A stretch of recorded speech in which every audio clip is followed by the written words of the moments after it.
ayca ñu dugg ci si digg bi ci seen bloc d'information la totale ni ma leen ko doon xamale ñoo ngi ànd ak Ibrahima Ndongo ak Abdou Diallo ñoom ñaar ñu war a waxtaanee ci lu jëm ci mbirum embouteillage dañuy njëkk laaj bu njëkk bi dañ koy jox kii di Ibrahima Ndongo moom mi xelam màcc ci mbirum dem ak dikk fii ci biir Sénégal su Ndongo laaj bi lenn la lan moo waral fan yile dem ak sa tànk moo gën a yomb jël oto ti dox di dem. li ko waral mooy congestion yi mooy dëkk bi oto yi dañoo bari dégg nga yoon yi xat dégg nga mu compliqué trop ci ñi dem ak di ñëw même yor tànk sax dégg nga am nañu problème parce que trottoir bi nga xamante moom lañ leen jox ñu war ci jaar mais dañuy fekk oto yi gaare ci kaw léegi ñu obligé dégg nga dem di dox ci kaw tali bi te mixité tali boobu mooy lu fekk oto yi ko moom di ko bokk ak piétons yi nga xamante ay usagers vulnérables loolu tam benn problème la c'est un conflit que ça crée donc li nga xamante ne moo nekk moo ni aussi embouteillage ak comme ni ko waxee congestion soo ko gisee mu bari c'est parce que y a de l'activité économique aussi parce que dëkk boo xamante ne amul activité dégg nga du am du boo demee ci yeneen dëkk yi ci biir dëkk Sénégal am na dëkk yoo xam ne boo fa demee congestion doo ko dégg donc boo ko amee Dakar c'est parce que aussi il faut s'en féliciter quelque part moo ni y a de l'activité économique dégg nga te loolu tamit lu am solo loolu lu baax la ci développement waaw d'accord Diallo li jëm ci mbirum embouteillage yi wax na ko soo déggee embouteillage yenn saa yi nit yi dañuy wax ne pertement gu dul jeex léeg-léeg mais moom comme nu mu expliqué ça veut dire que ne y a signe de vie par rapport ak économie comme réew mi est-ce que loolu yéen ci seen ay jàngat seen laboratoire loolu ngeen seetlu. waaw comme ni mu ko waxee su ñu waxee embouteillage benn problème bi njëkk mooy réew bi tali yi nu mu xatee. donc comme ni mu ko waxee et que voilà am na. du comment ça s'appelle encore tali bi xat na. oto yu bëri na. donc mais su oto yu bëree toujours nit ñi soo xoolee heure boo waxee waxu embouteillage ñu naan chute casse-tête. voilà donc casse-tête la pour nit ñi mais ci wàllub économie suñu xoolee embouteillage yooyu noonu dafa metti si wàllub état bi ndax day jur ay pertes donc su ma fàttalikoo monsieur Youm l'ex-ministre des transports. jot na sax wax ay chiffres yu dem ci côté boobu noonu. donc il a marqué que ni au Sénégal l'État perd aux environs 108 milliards. 180 pour les statistiques de 180 la waxoon ci ban koy voté budget daaw mu ni woon Sénégal ci xoolee ci embouteillage rek mu ngi ñàkk lu toll ci 180 milliards. waaw loolu lan moo koy waral c'est-à-dire ndax embouteillage maanaam retard peut-être mën nañ comprendre dina am mais su demee ba koom-koom bi ci la ñu ci am pertement lan mooy waral loolu. li koy waral bokk na ci.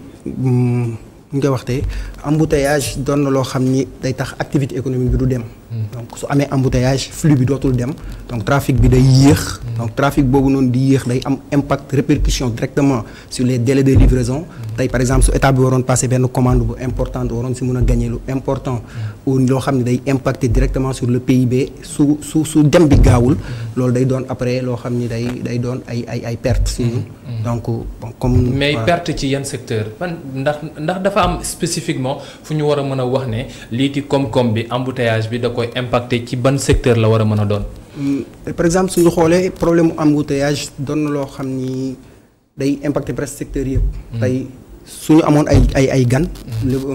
du point de vue touristique ñu war a ñëw donc su fekkee dafa am embouteillage peut-être. li ñu waroon joxe ci xaalis wala déplacement bi ñu waroon def frais yi ñu waroon def yooyu yëpp mun na naxas voilà donc suñu xoolee tamit ci axe santé donc embouteillage day indi problème ndax des pertes de vie des fois ça crée des pertes de vie et ces pertes de vie tamit bon c'est des Sénégalais qui disparaissent et que ñoo xam ni fort potentiel lañ doon am ci réew bi donc suñu xoolee côté écologie donc perte bi mooy maanaam état bi day obligé def ay yenn programme peut-être du volet santé pour mun a ñi nga xam ni dañoo exposé aux pollutions donc ñu am benn programme boo xam comme suñu xoolee ci couverture maladie universelle peut-être yooyu noonu tax na sax état bi oyofal fay bi entre autres yenn lii donc coût yooyu global suñ ko xoolee donc moom mun nañ ko tuddee perte bi état bi di am ci secteur yooyu. d'accord monsieur Ndongo ñeneen ci Sénégalais ñoom li ñu gis moo di ne nguur gi dafa mel ne dafa sumbandoo lu bëri loo xam ne mënu koo yeggali maanaam bëgg tabaxandoo ay mbir yu bëri maanaam pour bañ ko lim lii ci BRT bi lii ci TER bi bëgg yokk ay autopont bëgg yaatal ay tali wala ngay gis tali boo xam ne daa am ab toj-toj bu fa am nga bëgg ko fatt travaux yooyu yëpp ñu songandoo loolu mën nañ ko jël. pointé ko du doigt comme cause embouteillage yi waaw mën na nekk da ciy impacté. ci yoon ndax comme ni ma la ko waxee tout à l'heure xam nga Dakar fi mu nekk nii kenn du jël oto dégg nga pour dem doxantu. dégg nga ku fi gis mu jël oto c'est parce que dafa am activité bu ko tax mu jóg boo xamante ni incontournable mën ko moytu la.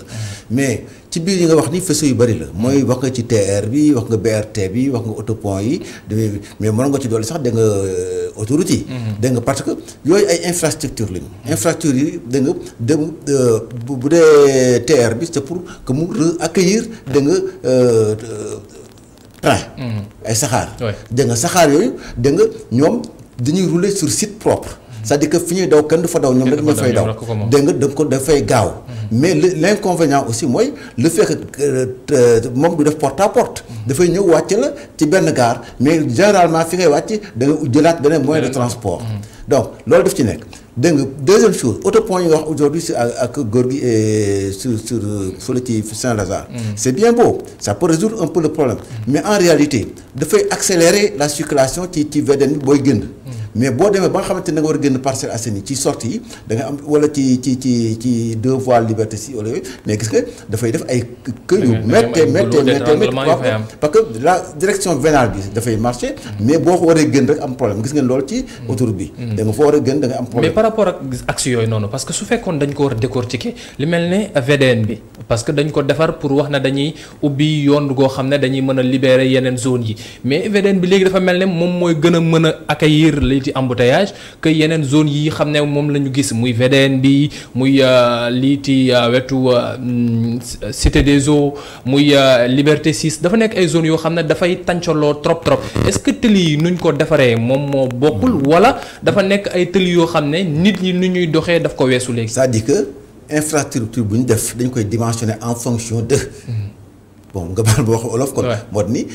infrastructure bu ñu ko defee dañu ko wax ni kat dafa am débit parce que en ci circulation dafa am données yoo xamante ni incontournable ci nga mën a basé wu mooy les débits des itinéraires dégg nga ndax boo xamul nombre oto yi jàll dégg nga doo mën a dimensionner infrastructure bi donc dafay nekk problème mais le problème di actuellement ci foofu ngay wax mais am na beneen problème moo di ni Dakar il y a au moins 20 000 nouvelles immatriculations par année. mooy ñaar fukki junni oto yu bees dañuy duggaat circulation bi. par année actuellement nii donc dans 10 ans ça va faire combien au moins da nga ay plus de 250 000 véhicules parce que day yokkaat. parce que fi mu toll nii ci chiffres yi ñu jox tey. ci matinal d'information bu Alassane Samba Diop Thiam ganami lu ñu xamal moo di ne fi mu toll nii on a 500 000 véhicules. yoo xam ne ñoo ngi daw Dakar maanaam ci lu ñu jàpp ci lim. exact loolu lañu jàpp ñoom. mais je vous dis que loolu données yooyu c'est pas fiable. parce que li ko waral mooy lu tax fiable mooy le fait que Dakar. oto yi am na oto yoo xam te ñu ngi ci garage yi fu mu nekk nii nga xam ne oto yi dootuñu mësatee daw mais kenn retiré wu leen officiellement de la circulation donc ñu ngi leen di comptabiliser. mais au pire aujourd'hui maa ngi ñëwaat ci tuuti infrastructure yi. mais VDN bi VDN bi aujourd'hui def na fi ay autopont mais dans 10 ans il faudra enlever ces 10-15 ans il faudra nga ñu tojaat ko lépp. pourquoi j'imagine. maanaam 13 autopont yi xam ne nguur gi wax na ni il faut mu defar ko. fii ak ay at faw ñu tojaat ko. dinañ am ñu bëri ñu ci yoo xamante ni day saturé. ndax lu tax muy saturé te dëgg malheureusement mooy lu tax dinañ ko toj mooy il faut que Dakar war na am tramway. mais aujourd'hui boo bëggoon def tramway ci foofu. foo koy jaarale.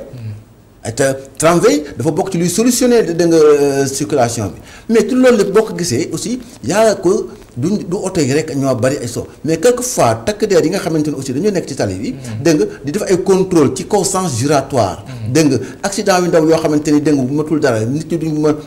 di fa saagaanteeg xuloo ko ku nekk naan sa morom doo fa bouger sama oto il faut kii. dégg nga dama la jox le cas du rond-point bi nekk fële ci Ngor par exemple. mais da ngay ñëw ci sens giratoire li tax ko ñu defar ko ci infrastructure mooy pour réguler la circulation et ensuite l'organiser. mais bu fekkente da nga ñëw foofu takk der yi nekk foofu ni la non doo dem biir Ngor continuer par force ba Casino rond-point bu nekk foofu bu ndaw dellusiwaat mais transfert de flux la mais du solution. dégg nga def contrôle ci intempestif ci moment yoo xamante ni dégg nga comme ni sànq bi ñëw. heure de grande circulation. mais heure de pointe nga gaaree ab camion remorque ci biir sens giratoire bi di ko contrôler mais non dafa am heure yoo xamante ni dañuy def appui mouvement mooy dañuy appuyer le mouvement pour mu dem oto yi dem facilité wu ndax aujourd'hui gis nga boo nekkee Dakar place de l'Indépendance bëgg a dem Patte d'Oie Parcelles Assainies mais boo xësee ba ñëw ci place de l'Indépendance am nga jàmm. am nga jàmm pourquoi parce que foofu dañ koy envoyé pendulaire mu dem directement dañ ko ubbi keneen du leen téye. boo fa xësee ba ñëw dootoo am problème. léegi tuuti ralentissement ngay am à partir de la Patte d'Oie. te foofu léegi oto yi doon garé à gauche à droite garage boobu presque gendarme effacé nañ ko donc léegi boo fa jógee boo demee Yoff tant que àgguloo Maguilène Senghor tu n'as pas de problème presque. d'accord Diallo wax na ko maanaam dem beeg dikk bi dafay gën di xat. ñoo ngi defar VDN nag ñoom seen mais embouteillage day gën di nekk su embouteillage di gën di taxaw coût bi day gën di yokk. parce que sénégalais bi lu muy fay soo ñëwee tey ci taximan bi la doon wax tey 1500 foo ko waxee da ngay dem point ëllëg mën nga taseeg moom wala 5 minutes après mun la non 3000 francs wala 2000 francs est-ce que loolu du gën a impacter au lieu de économie globale Sénégal mais économie poche sénégalais bi ci boom est-ce que amu du ci am impact. effectivement ndax tey su amee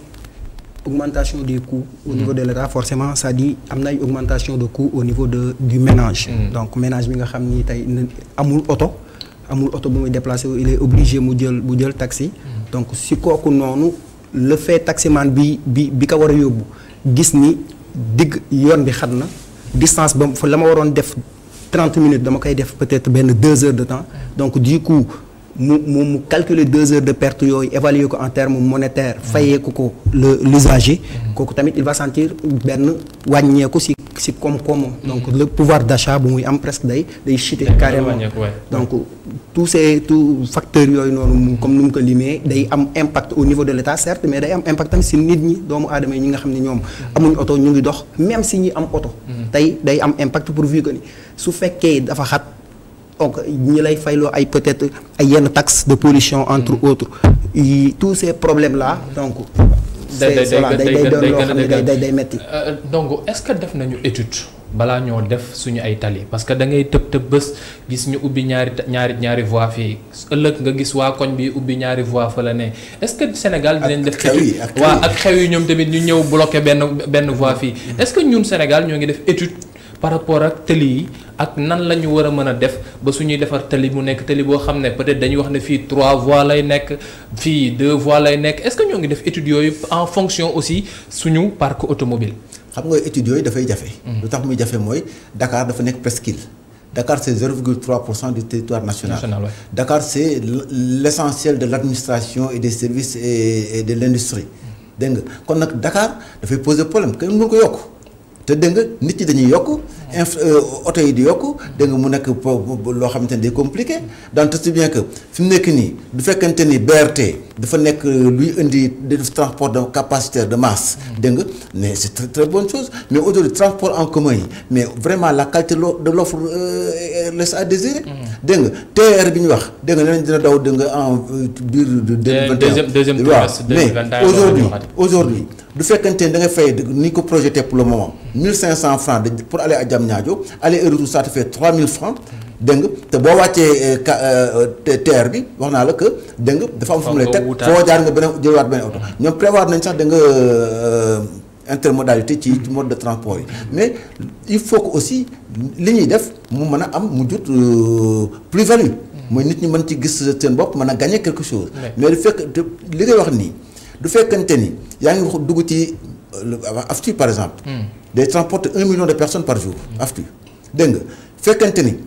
kuy xëy ku nekk da nga perdre 1 heure de temps ci biir car bi booy wàcc perdre 1 heure du nekk 2 heures mais figurez-vous que boo doon fay kenn ku nekk ci heure boobu 1000 francs par jour combien ça fait pendant l'année donc les pertes économiques comme ni mu ko waxee dafa rëy mais le problème que nous avons ici mooy ni nga ko waxee ay études yu fiable ndax Dakar fi mu nekk nii études yi mënul yokkaat ay terrain amu fi ay toj ay kër moo fi mën a nekk ça a son coût gis nañu da nga autoroute à péage bi impense yi ñu doon fay moo ëpp foofu presque da nga coût autoroute bi donc loolu dafa nekk yoo xamante ni c'est assez compliqué c'est complexe Dakar dafa fees comme un œuf il faut que ñu xool da nga naka ñu mën a décentraliser de développer transport de masse de qualité ak it ni les transports en commun comme Ndiaga Ndiaye fi mu nekk nii doo gaare sa oto di ko jël da nga car rapide doo gaare sa oto di ko jël mais du fekkoonte ni dafa am ay offre de qualité mais da nga covoiturage day dox. dégg nga kii bande cyclable amul Dakar. mais xam nga foo ko teg. ñaata cycliste dafay daw ñaata kii mais ñooñu ñëpp amuñu des infrastructures dédiées. les utilisateurs vulnérables mooy ñi silmaxa yi dégg nga ñoo yooyu dégg nga kenn taxawul ci arrêt ñoom ñëpp da nga dañuy taxaw fu leen neex da nga loolu lépp ku ne xam ne dafay indi ay problème parce que oto biy daw ci kaw tal jékki-jékki taxaw dina wàcc client jël client parce que loolu moo ko neex kenn du ko sanctionné mais fu ñu jëm. mais xam nga fan yi sénégalais yi koo ci laaj ak chauffeurs yi sax ñu ci bëri koo ci laaj da la wax ne la non BRT bi bañ koy defar TER bi bañ koy defar dañoo xalaat nu leen neexee mais aussi est-ce que responsabilité chauffeurs yi quelquefois amul ci par rapport ak embouteillage yu métti yi perte xaalis ku ñu ci am parce que chauffeur boo jël fu ko neex mu teg gaaru clandoom fu ko neex mu teg fa stationnement am fu ko neex lay gaare pour jël client est-ce que loolu nekkul loo xam ne tamit ay actes yu ñu war a mën a revoir la. parce que boo xee wax code de la route mooy loo xamante ni boo xisee génn sa buntu kër mooy yow lii moom nga war a sàmmonte. yenn sénégalais neen code de la route amatul code personnel moom nit ku nekk ni nga daw. voilà nga baal ma mais voilà la salade quoi mooy li indi problème bi. mooy du fekkee kenn ku nekk da ngay jéem a xool naka laay def ba génn ci dégg nga sanction amul car rapide fu ko neex mu taxaw fu ko neex mu jëlee client dégg nga. keneen noonu mais boo xoolee le taux d'occupation des véhicules personnels moo oto yu ndaw yi nga xamante ne comme sama bas comme bi nga yor ak yooyu mais taxawal ci booru tali bi nga xool waaw mais di nga am oto dégg nga xam naa da nga mooy soj rek mais yaa ngi dugg ci oto yi mais gis nga da ngay gis ni dégg nga taux d'occupation ci booru tali bi mais oto yi boo ko xoolee ba ngoon du mat 2 personnes par voiture mais c'est grave. amuñu esprit covoiturage yéen fii. bu ngeen di génn di def reportage. da ngeen di jël journaliste rek dégg nga boole ko ba oto bi fees ngeen boole leen ñu dem benn yoon. bu ñuy retourné oto bi ramassé waat leen indi. da ngeen koy optimiser les déplacements. optimisation boobu je crois que sunu xaritu économiste analyste bi. laal na poñ bu am solo mooy par rapport ak économie la parce que transport aussi ku mën a wax benn économie la boo xam ne bu essentiel la. yenn dëkk yi soo demee. En Europe et autres ay Uber ak yeneen yi yooyu dafa nekk ay mbir yoo xam ne dañ fa dox te covoiturage rek lañ jël est-ce que nekkul système boo xam ne aussi war nañ ko mën a xoolaat fii ci biir Sénégal suñu demee boo xam ne suñu parc automobile moo ngi toll ci ay 500 000 voire plus fii ci biir Dakar képp te déplacement yi day bëri est-ce que warul nekk loo xam ne peut-être lu ñu war a poñ bu ñu war a mën a jox fula la ngir mën a développer suñu économie transport. waaw tey suñu ma doon laaj solution. waay su ma doon wax ci wàllu solution. dama naan. dañuy war a rejoindre le système de covoiturage. ndax système la boo xam ni ça permet de ñu am moyen de voiture yuy circuler donc quand suñu amee moyen de voiture yoo xam dañuy daw moyen d'embouteillage la. donc li waral embouteillage mooy oto yu bëri yuy daw. ak voilà ak oto yu bëri yuy daw ak oto yoo xam ne dañuy daw nu mu leen neexee comme nu mu ko waxee. car rapide bi taxaw fu ko neex njaganjaay bi taxaw fu ko neex kenn respecté tul code de la route. di contrôle fu ko neex. voilà donc su fekkoon dañoo am. covoiturage boo xam dañ koy appliquer ay code taxi ndax ñoo xam ni comme tey ñu jël le cas de Dakar Dem Dikk des personnes yoo xam ni sont à saluer ndax teg nañ ko ci axe pourvu que ni duñu taxaw fu leen neex dañuy respecter ay arrêt normes yu ci donc mais par rapport ak covoiturage bi nan la mën a taxawee ba jàppale transporteurs yi ñu gis ci seen bopp économie Sénégal aussi gis ci boppam donc ci côté boobu peut-être xanaa tourner waat ci chauffeurs yi teg ay oto yaraat leen ci discipline joxaat leen oto yooyu noonu tegal leen ay conditions yoo xam ni ci la ñuy mun a demee. oui d'accord loolu donc suñu waxee ne seen Dakar rek la ñu wax nee nañu am nañu 500 000 et quelques oto yu loolu la chiffre yooyu lañ fi joxe officiellement tey ci suba. 500 000 suñu waxee ne am nañ 500 000 te gis nañu ne yenn car rapide yeeg yenn njaganjaay yeeg yenn oto particuliers yi daw clando yenn saa yi doo gis visite technique ci ñoom te ñoo ngi nekk te daw ba léegi donc est-ce que amul benn laxisme boo xam ne moom mooy nekk à grande échelle mën a yóbbu koom-koom bi te am lu muy ralentiru embouteillage yi te gën di metti nit yi te gën a am ay jafe-jafe. loolu dëgg la mais xam nga loolu wax dafa am importance fi mu nekk nii oto yi nga xamante ni ñooy daw Dakar mais moyenne d'âge bi ci auto transport public yi. mais c'est presque 40 ans. dégg nga mais oto yooyu motorisation yooyu dañoo dañuy polluer de trop est-ce que mos ngaa gis mois de décembre bu tàng comme bi ñu toog dëkk actuellement nous sommes au mois de décembre daan ku nekk yow du sax nga sol chemise dama kii nga koyee bu njëkk na heure bi ñu ngi sol pull vert yi koo gis muy grelotté mais mois de décembre bu tàng comme bi est-ce que mos nga koo gis fàttali woo ko donc loolu yëpp daf ci feeñ mooy le fait que oto yi dañu màgget ay clando di daw fu la nekk tout le monde est presque opérateur de transport parce que ku ci dem bitim réew dégg nga ni liggéey amul sa mbokk envoyé la benn oto ni la bon dee leen ci liggéey di ci faj seen soxla di jox seen dépense yi jox na leen oto allez vous débrouiller nga daal dem uti permis commencer def sa clando mais ñooñu ñëpp dañu leen war a fab intégrer dans un système mooy que aujourd'hui système bi warul dàq borom clando warul dàq da nga borom car rapide wala borom jaar mais dañ leen war a indi intégrer leen kenn ku ne jox la. comment faire parce que car rapide yi ba man su ma fàttalikoo maguma noonu mais su ma fàttalikoo. bañ fiy dugal tata yi dañu woon wax ne pour dindi fi car rapide yeeg ak liiti Njaga Njaay la mais ba léegi ñoom ñoo ngi perdurer léegi ñoom ak Njaga Njaay quelquefois ak ñoom ak tata yi c'est presque même la même chose on peut dire. xam nga lu ko waral. moo di ni. oto boo koy réformer di ko retirer de la circulation dafa am ay procédures yoo xam ne moom ngay def mais oto bu fekkante ni numéro d'immatriculation bi la nekk bokkul ak numéro bi nga xamante ne mooy VIN bi mooy le numéro d'identification du véhicule. numéro d'identification wu usine moo koy frappé à froid 17 caractères alphanumériques la. kooku benn oto du ko bokkale ak moroom. cependant oto bi nekk DK. dégg nga mën na changer nekkaat TH mën na nekk ci cela donc mën na changer donc booy réformer oto di ko retirer ci numéro de châssis boobu nga koy dindee parce que à partir de ce numéro de châssis là kenn mënu koo remettre dans la circulation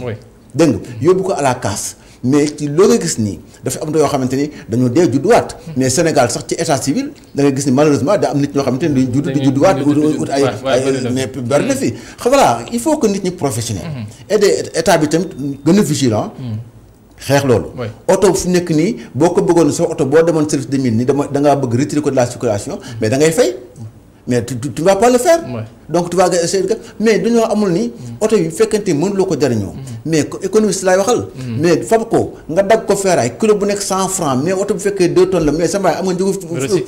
recyclage dans pour l'environnement mais mieux au pire oto bi fi nga ko gaar la jëriñ dara mais boo ko génnee da nga ci am njëgu congélateur jox ko célèbre mu jaay glace ak radi glace mais au pire c'est déjà quelque chose mais koo fi gis garage boo dem fii da nga fi fekk ay xantu oto yoo xamante ni dootuñu dawati mukk te seen carte grise nga fi dañuy jaayante ay pièces nag ka nga këyit yi carte grise yooyu dañu koy jaayante seen biir business boobu loolu après lu ñu war a waxaat la ci beneen total Diallo ci une minute rek lu ñu dese bëreetul laata ñu dem journal 19h45 bi fi mu toll nii ban stratégie économique la ñu war a mën a jël ngir mën a xool nu ñuy def ba xeex ak lii ci problème mu embouteillage yi en plus de cela transport doon loo xam ne dina mën a nekk servir ñu ci période crise bi ñu nekk mën ñu servir de rampe pour relancer suñu économie. waaw si côté boobu noonu dañuy wax jéego yi jot a am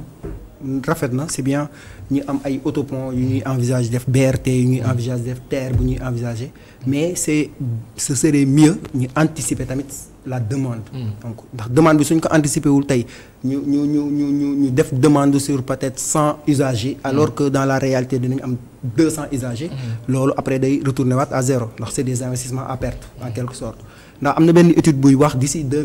2040. population Sénégal bi nekk plutôt population bi nekk Dakar dina dem ba 7 millions donc imagine 7 millions ku nekk war a xalaat am oto ku nekk war a xalaat daw si tey autopont yi ñuy waaj a defar BRT bi ñuy waaj a defar TER bi ñuy bon plutôt autopont yi ñuy waaj a defar donc loolu suñ leen jëlul en compte par anticipation mun na indiwaat investissement même problème bu ñuy toogaat di wax fii voilà di wuti ay solution donc monsieur Ndongo ci une minute rek lu jëm ci mbiru wax nañu BRT ñaata milliards 730 milliards lañu non BRT 296 milliards fii ak 2022 TER 730 milliards fii ak deuxième trimestre 2021 est-ce que ay solution la yoo xam ne mën nañu wax ne dina am assurance ne Sénégal lii ci coow dem ak dikk ak coow ay embouteillage ak coow comme ci transport dina ko régler. mais dafa am lu muy régler am loo xamante ni du ko régler. mais par exemple ki dëkk Yoff ki dëkk Wakaam ki dëkk kooku mais BRT bi ak TER bi du ci bénéficier mais ki dëkk Yaraax ki dëkk route de Rufisque ki dëkk Thiaroye ak yooyu mën na ko mais ki dëkk Malika ñaata nit ñoo jógee Malika di liggéey si Dakar donc loolu problème la c'est-à-dire que am na ñu mu arrangé mais dafay des moo tax ma ni la il faut que ñu gën a yaatal moo di ni fii VDN bi nekk tey jii de amoon na possibilité defar nañ fa autopont tey jii mais war nañu xalaat dégg nga dafa aussi dégg nga tramway parce que tramway dafa bokk ci rafetal taaral xar kanamu dëkk daf ci bokk dafa bokk ci image de marque ab dëkk am réew bu moderne dëkk bu moderne dafay am tram da nga dafay am métro dafay am transport mais aujourd'hui jógee Dakar